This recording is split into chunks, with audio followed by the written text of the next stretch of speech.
Hello viewers, I'm Dr. Meera Raghavan, consultant urogynecologist and robotic surgeon from the Chennai Speciality Clinic and Apollo Hospitals, Chennai.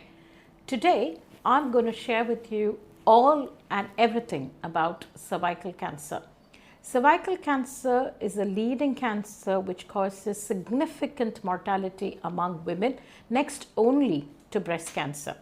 However, the good news is we have managed to reduce the death rates which happen due to cervical cancer thanks the popular screening which is called the pap smear screening, and now the best news being vaccination.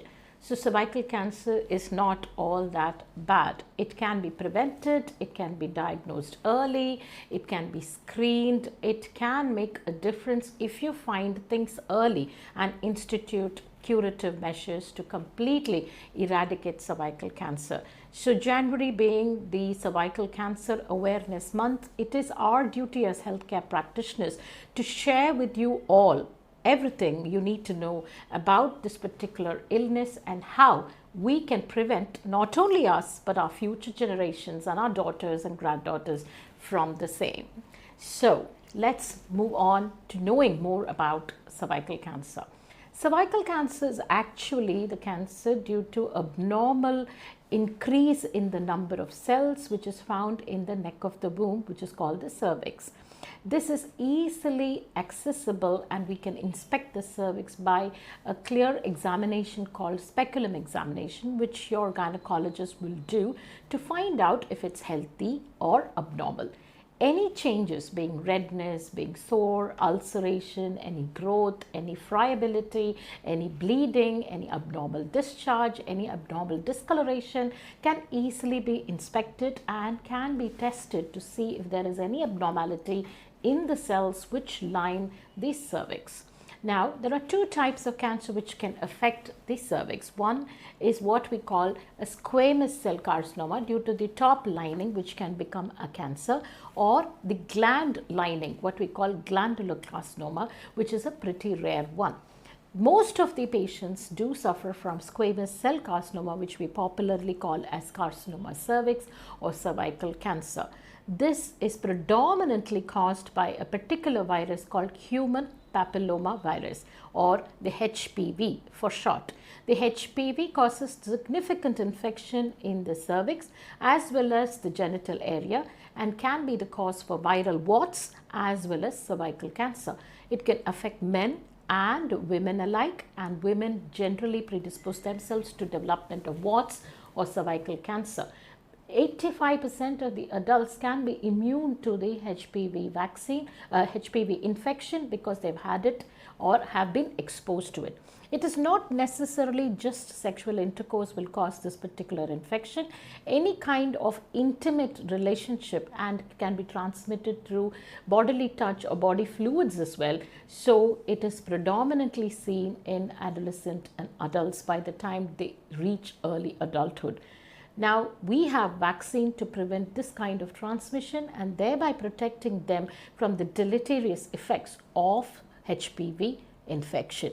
Now, smoking is one of the important factors which causes cervical cancer and also predisposes to the change of the abnormality to become cancer. For that matter, tobacco of any form, if it's used for a longer time, can predispose to cervical cancer. So I strongly urge and persuade every woman out there, every human being out there, to refrain from tobacco usage of any form and especially quit smoking.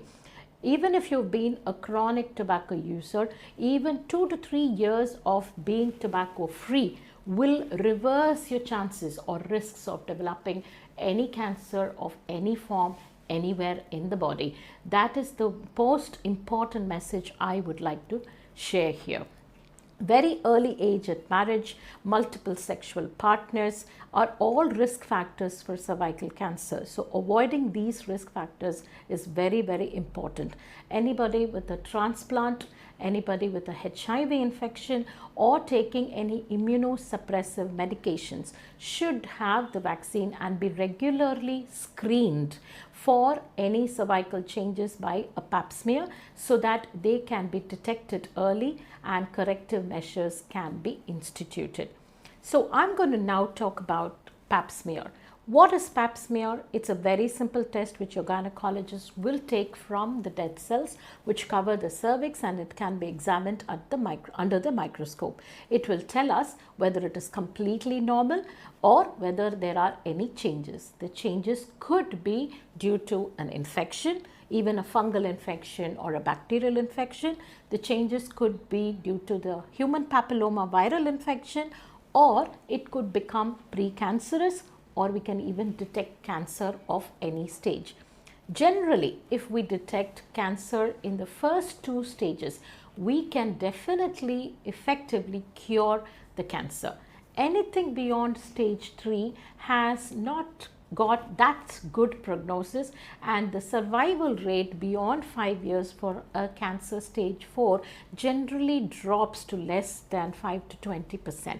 So it is very, very important for us to regularly screen so that we are able to catch cervical cancer within the first 2 stages, or even before that in the preclinical stage, so we can eradicate the disease or completely cure the problem.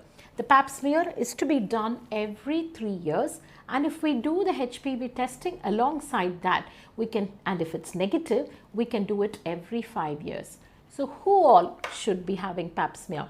Pap smear is to be done for every woman between the ages of 21 and 65 every 3 to 5 years, provided they are regular and they have been completely normal.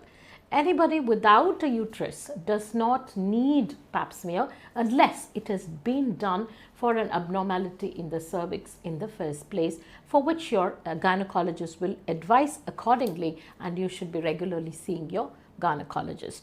So any changes in your menstrual pattern, if you're having bleeding in between periods, if there is a white discharge associated with blood staining, or intercourse related bleeding, postmenopausal bleeding, all these are red flag signs which could indicate that there is a problem in the cervix and could potentially mean cervical cancer. So if you have these red flag signs or warning signs, please immediately see your gynecologist to get a checkup done and a pap smear done at the same time. I was telling you about the best news we have. We now have cervical cancer vaccine, which is against the human papilloma viral infection. Administering this vaccine will help eradicate the changes which develop due to the HPV vaccine, a HPV infection, and the vaccine helps our body fight against the HPV infection. So further changes do not happen in the body.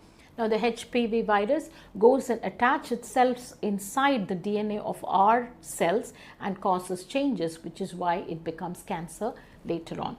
So giving this vaccine to every girl child out there beyond the age of 9 years is very, very important.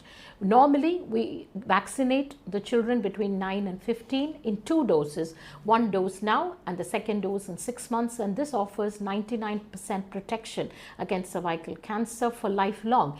If you have missed the boat and you're too late beyond the age of 15, you still can have the cervical cancer vaccine or the HPV vaccine, but you need 3 doses, 1 dose now, second dose in 2 months, and the third dose in 6 months. However, you need to have the pap smear screening every 5 years till the age of 65, because it does not offer that amount of protection, and the protection falls to only 70%.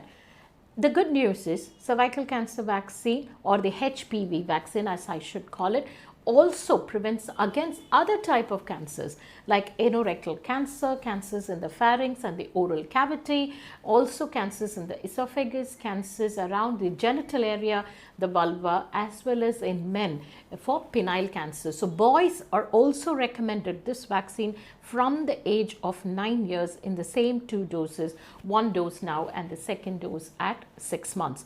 So the HPV vaccine, which is now against the most high risk types of HPV strain, is being offered to all girls and boys beyond the age of 9 years for offering them lifelong immunity against these infections as well as cancers.